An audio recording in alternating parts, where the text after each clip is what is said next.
दोस्तों, इस होली पर क्या खास करें जो होली खास बन जाए, यानी स्पेशल बन जाए। आज इस वीडियो में आपको कुछ छोटे छोटे नियम बताऊंगी जिन्हें अपनाकर आप अपनी इस होली को खास बना सकते हैं। आप इस होली पर अपनी इच्छा पूर्ति कर सकते हैं, अपने घर में माँ लक्ष्मी और प्रभु विष्णु भगवान की कृपा प्राप्त कर सकते हैं। उससे पहले मैं आप सबको प्रणाम करती हूँ।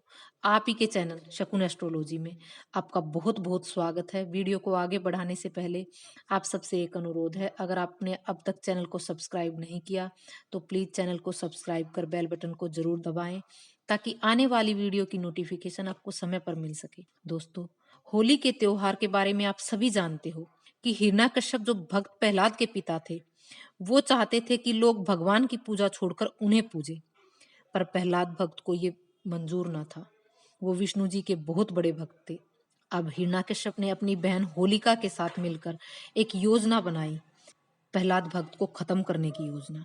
होलिका जिनके पास एक ऐसी चुनरी थी जो आग में भी उनको सुरक्षा दे सकती थी, वो उस चुनरी को ओढ़ भक्त प्रहलाद को गोद में लेकर बैठ गई। पर प्रभु भक्त का कोई कुछ नहीं बिगाड़ सकता।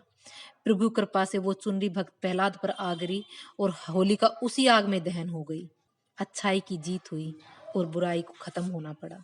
इस कहानी को बताने के पीछे मेरा यही रीजन था कि परेशानियां चाहे कितनी भी हो, आप अपना विश्वास प्रभु के प्रति कभी कम मत होने देना, क्योंकि अंत में प्रभु को अपने भक्त की लाज बचाने के लिए आना ही होता है।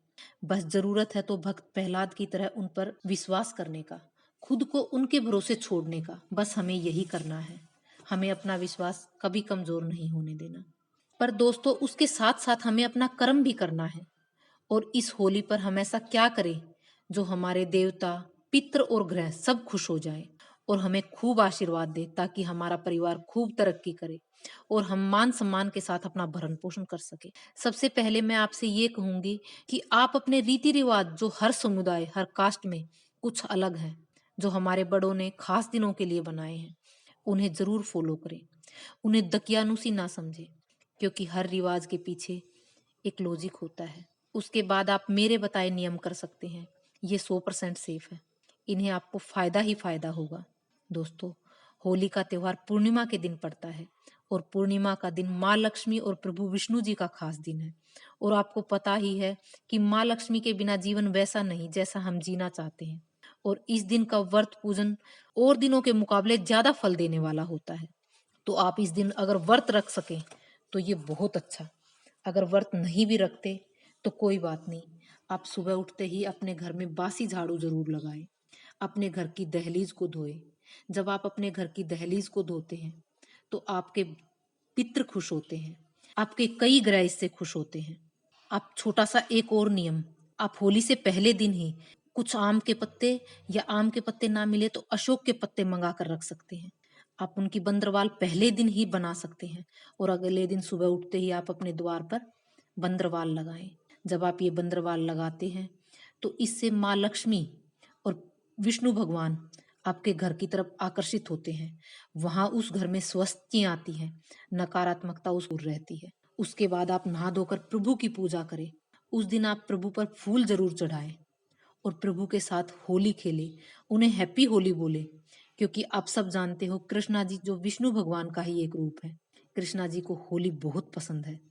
आप उन्हें अपने घर होली खेलने के लिए आमंत्रित करें और सोचो कि प्रभु जहां भी नजर डाल देते हैं वहां किसी चीज की कमी रह ही नहीं सकती। एक छोटा सा और नियम, आप पीपल के पेड़ पर मीठा दूध मिला जल अर्पित करें और फिर पीपल देव की 7 परिक्रमा लगाएं। आप वहां पर सरसों के तेल का दिया भी लगा सकते हैं। आप सब जानते हैं कि पीपल देव में 36 कोटि देवी देवताओं का वास है, माँ लक्ष्मी का वास है। और अगर हमारे ग्रहों में देखें तो पीपल के पेड़ पर जल चढ़ाने से, दिया लगाने से शनिदेव प्रसन्न होते हैं। और जब शनिदेव प्रसन्न होते हैं तो इंसान के काम में, कारोबार में बहुत बरकत होती है। ये कुछ काम आप होली के दिन सुबह सुबह करके अपने देव को, अपने पितरों को और ग्रह सबको खुश कर सकते हो। अब अगर आप उस दिन व्रत रखते हो तो ये बहुत ही अच्छी बात है। अगर आप व्रत नहीं भी रखते तो आप होली पूजन अगर आप करते हो तो अपनी रीत के अनुसार करें। और अगर नहीं भी करते तो इस बार मैं कहूंगी कि इस बार से आप होली पूजन जरूर करें। आप होली पूजन करके अपने बच्चों की दीर्घायु के लिए प्रार्थना करें। विष्णु भगवान से कहें कि प्रभु, जैसे आपने भक्त प्रहलाद का मान रखा, वैसे ही हमारा भी मान सदैव रखना, हमारे बच्चों को सही राह दिखाना। आप होली पूजन पर जाते समय अपने साथ पूजन सामग्री या तो अपनी इच्छा अनुसार लेके जा सकते हैं। अगर आपको नहीं पता कि वहाँ क्या-क्या लेके जाना है, तो आप वहाँ आटा, गुड़, फूल, पतासे, लकड़ी या उपले, हल्दी, सूत, बेर, फल, जो आपकी श्रद्धा हो, वहाँ ज़रूर लेके जाएँ और वहाँ जाते वक़्त पानी का कलश भी ज़रूर लेके जाएँ। फिर अपनी श्रद्धा अनुसार, अपने भाव अनुसार होली पूजन करें। फिर कच्चे सूत से होली को 7 परिक्रमा दें और पानी से भी परिक्रमा लगाएँ। और वहाँ पूजा पाठ करने के बाद उस कलश में कुछ पानी बचाकर अपने घर ज़रूर लाएँ और आकर घर के द्वार दोनों तरफ, दोनों साइड उस जल से धोक दें और अपने द्वार पर स्वास्तिक बनाएँ। आपको किस साइड, किस कलर से स्वास्तिक बनाना है, यानी कि किस दिशा में किस चीज़ से स्वास्तिक बनाना है, मैंने इस पर एक वीडियो पहले से बना रखी है, आप उसे देख सकते हैं। आप दिशा अनुसार और रंग अनुसार स्वास्तिक बना के वास्तुदेव को प्रसन्न कर सकते हैं और ज़्यादा से ज़्यादा लाभ प्राप्त कर सकते हैं। जब हम दिशा के अनुसार और कलर के अनुसार स्वास्तिक बनाते हैं, तो कहीं न कहीं हमारे जो पंच तत्वों से बना हमारा शरीर या हमारा घर है, वो भी बैलेंस होते हैं। तो आप वहाँ वो भी कर सकते हैं, वहाँ से भी आपको बहुत लाभ मिलेगा। एक और छोटा-सा नियम जो आप होलिका दहन के समय कर सकते हैं। इस नियम में अगर आपके घर में कोई सदस्य बहुत बीमार है, बीमारी ठीक नहीं हो रही, किसी को नज़र टोक बहुत लग जाती है, तो आप एक खड़कता नारियल लें। उस खड़कते नारियल को आप उस सदस्य के सिर से 7 बार वार लें और फिर जलती हुई होली में उसे डाल दें। ये आप खुद भी कर सकते हैं या आपके घर में कोई सदस्य जो वहाँ नहीं जा सकता, तो उसके लिए आप भी कर सकते हैं। आप किसी को भेज सकते हैं। ऐसी कोई बाउंडिंग नहीं कि आपको खुद ही करना है। कोई और भी एक दूसरे के ऊपर से वार के ये नियम कर सकता है। ये वहाँ लाभ ही देता है। ऐसा ही एक और उपाय मैं आपको बताती हूँ। अगर आपको लगता है कि नज़र टोक बहुत लगती है, मन में नेगेटिव विचार है या ऐसा लगता है किसी ने मुझ पे कुछ कर करा दिया है, तो आप एक उपटन बनाएँ। उस उपटन में हल्दी, बेसन, दही, चंदन, मुल्तानी मिट्टी, मतलब एक फेस पैक आप तैयार करें और फिर उस लेप को अपने माथे पर लगाएँ। आप उसे पूरे फेस पर भी लगा सकते हैं और जब वो सूख जाए तो उसे उतार कर कागज़ में इकट्ठा कर लें।